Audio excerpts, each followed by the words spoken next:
Have you ever wondered how to take your next step, maybe even your first step, into your God-given purpose?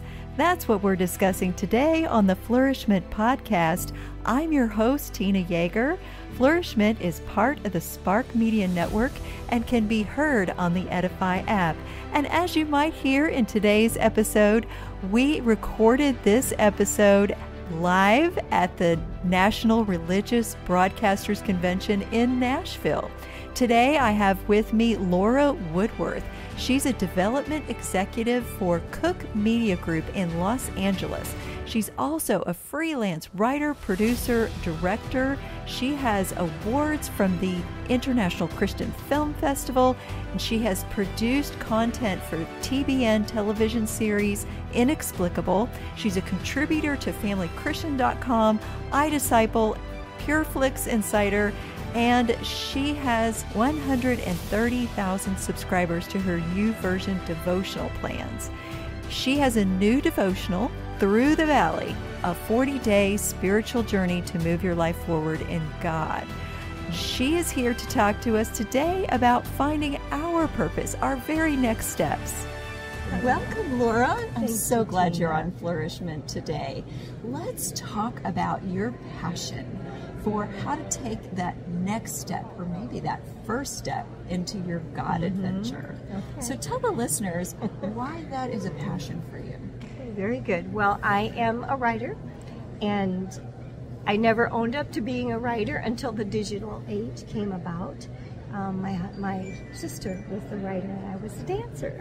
Oh. But God had some things in mind, and once the digital age hit, I was writing for a major ministry. So I was writing all of their blogs, all of their web content, learning to use keyword-rich content.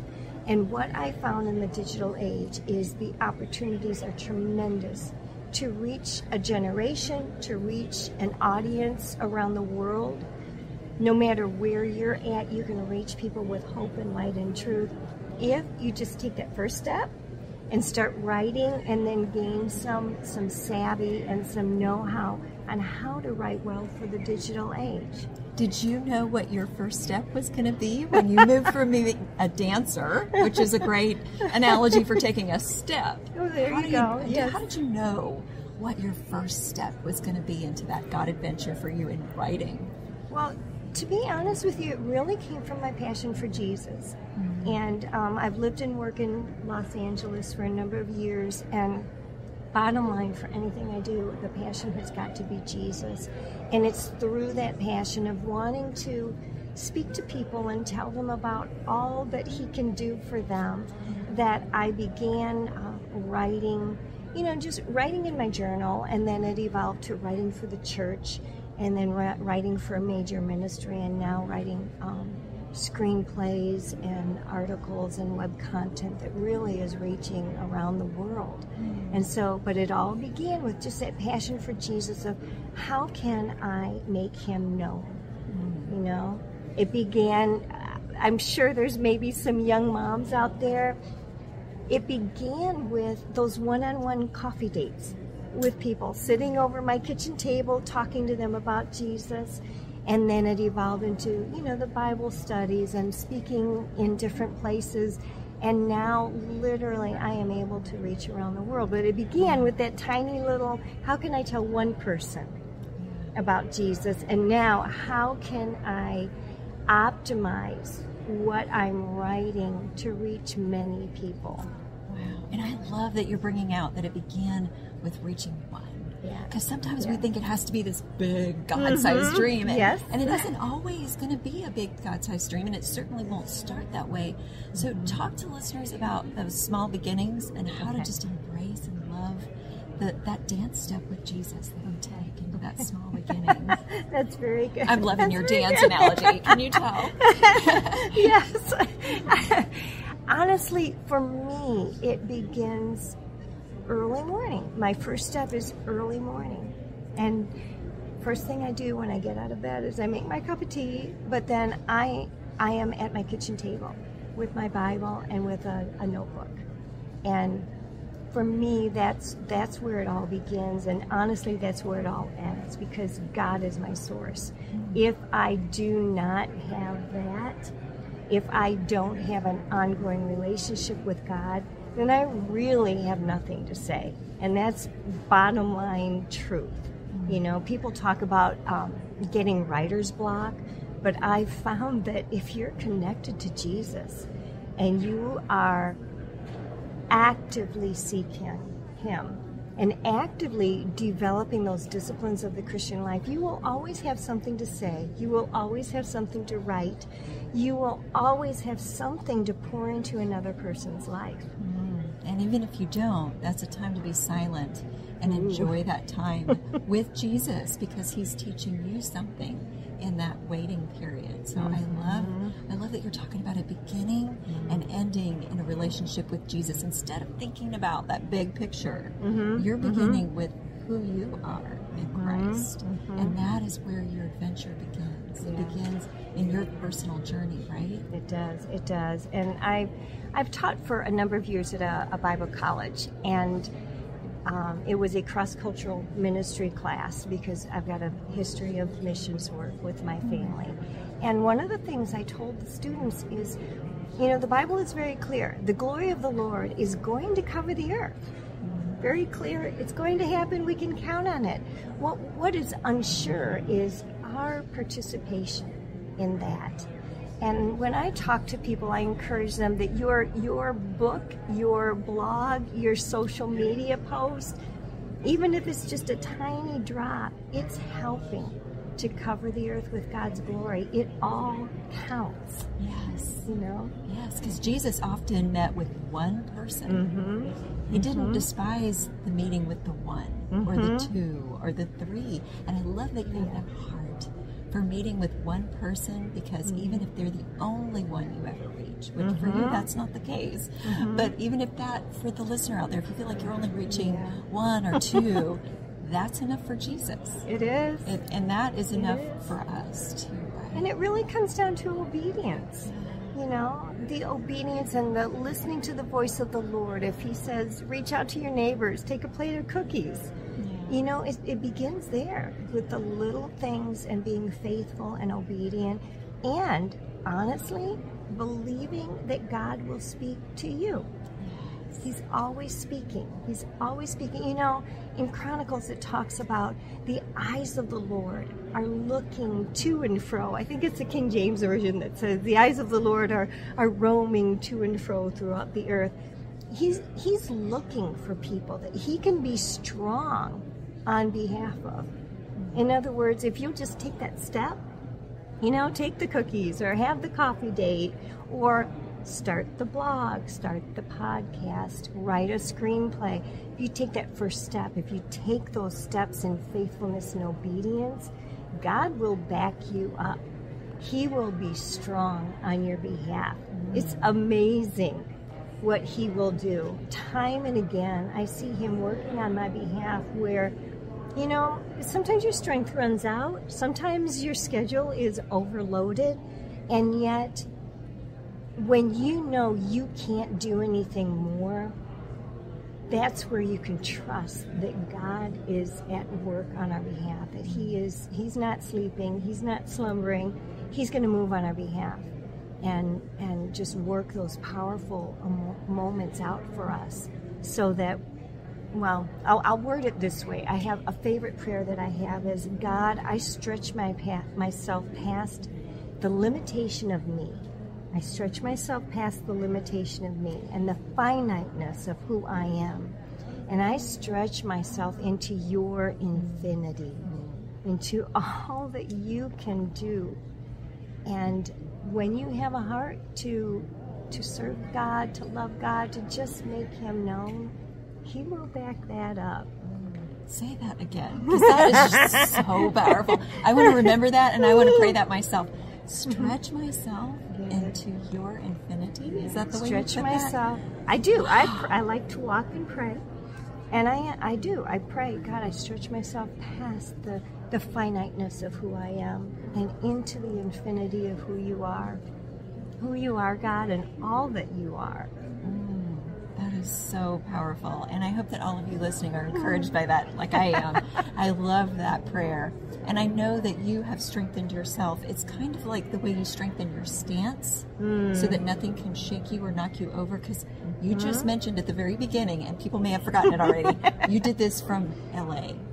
And that is not a particularly Christian-friendly scene, from what I've heard, is it? Am I wrong? Or was that a difficult place to start a ministry as far as having culture, come against you? And those of you out there may be in a place where you're not in a family or in a neighborhood or in a community that is particularly friendly to the kind of ministry that God is calling you to. So speak to that just a tiny bit about how people get ready to face that kind of opposition in their own step into God's adventure for them.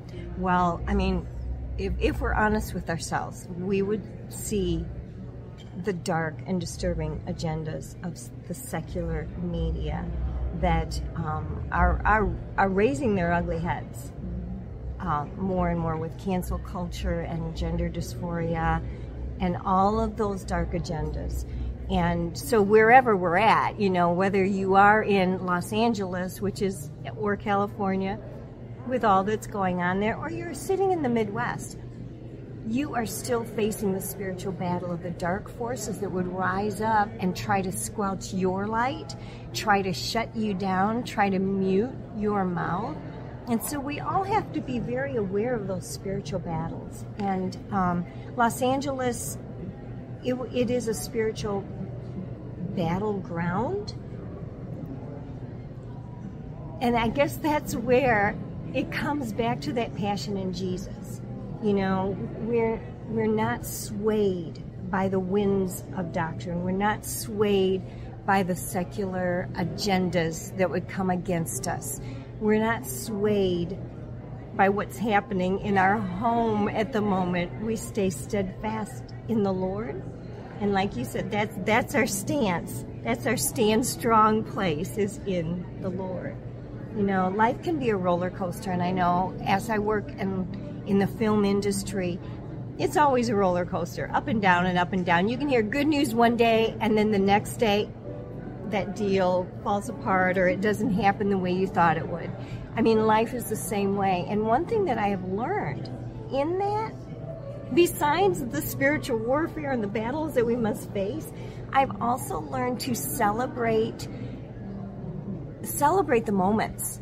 My husband and I are always looking for those celebratory moments where we can just take a minute and say, thank you, God, thank you for this. We do something special. We find a special way to commemorate the good news, because we know tomorrow it could turn another way, or tomorrow we may be facing a brand new battle. And so we take a moment to celebrate. And every time I talk to, a screenwriter or a writer, someone who's writing their book, I will check them on this. If they turn in a first draft to me or ask me to look at a screenplay, I will first of all say, have you celebrated this accomplishment? Have you celebrated the moment? You must do that. And God is a God of joy. And the joy of the Lord is our strength. And so as we're waging the warfare of our daily lives, and especially with dark things seeming to rise and sometimes seeming to win, we need to continue to stay joyful in the Lord, continue to find our strength in Him, and believe that light will win. Light will triumph, good will prevail. And so if we stay steadfast in that, and we stay obedient and faithful to do what He's called us to do, whether it's writing something, doing the coffee, as I've talked about, good will shine forth.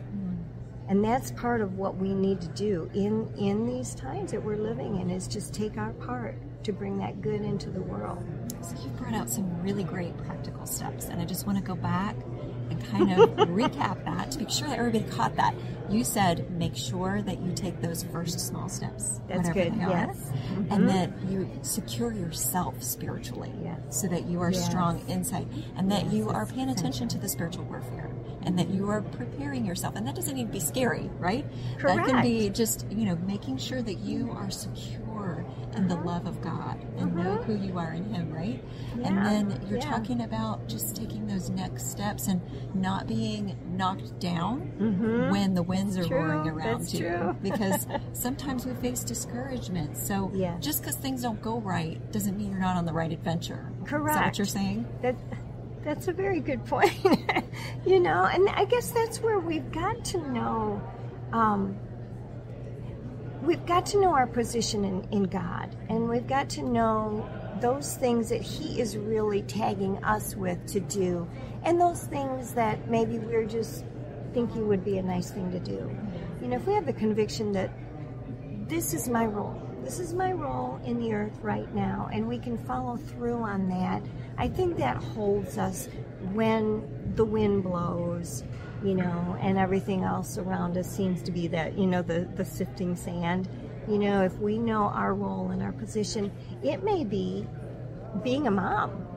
You know, your job right now may be to raise kids in the home and just enjoying that.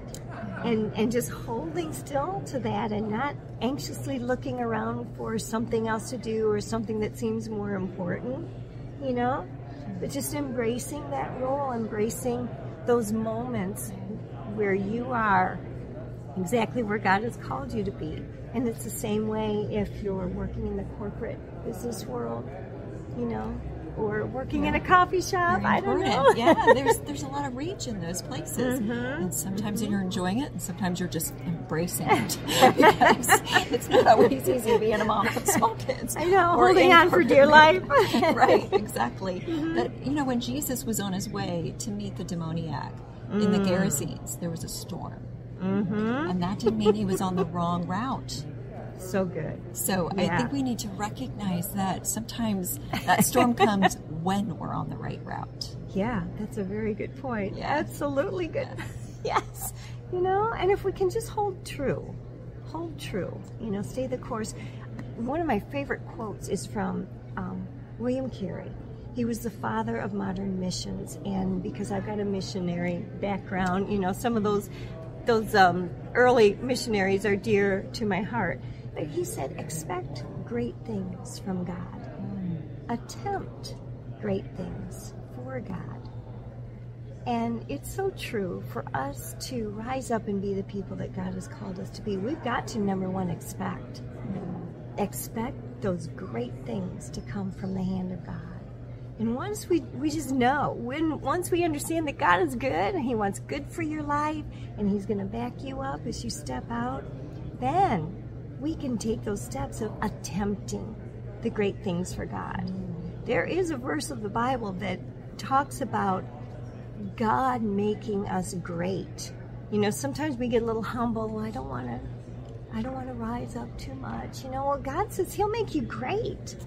You know, and so we've got to step forth and believe in that greatness because it's all for the kingdom of God. That's what Jesus said, right? He said, you'll do even greater things than these. Yeah. Isn't that amazing? Yes. And we don't always know how to define that. I think that the world's definition of great and God's definition of great can sometimes be a little different.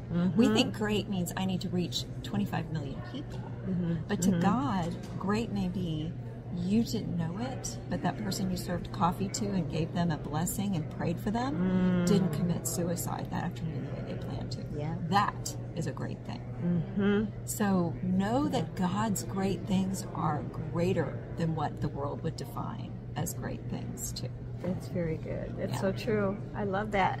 Yes, I'm so grateful that you came on the show today. Tell us what people can find out about you, where they can find you, what you have going on, and what kind of resources they can obtain by connecting with you. Okay, very good. Yes, if you visit my website, laurawoodworth.com, I've got all sorts of free resources there. I write for a variety of places online. Family Christian, I Disciple, YouVersion. If you go to YouVersion Bible app, you can find me there and just enjoy some of those free resources to help you grow in God and grow deeper in God. We even have friends who are doing those devotional plans as a group, which is very exciting. And I do have a new devotional that will be released well, it'll be in the bookshelf soon. It's from my disciple, and it's called Through the Valley, a 40-day spiritual journey to move your life forward in God.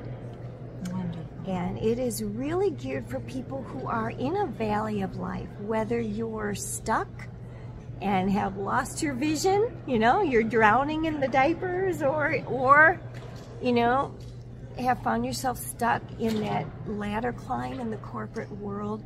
It's for people like that, but it's also for people who are grieving.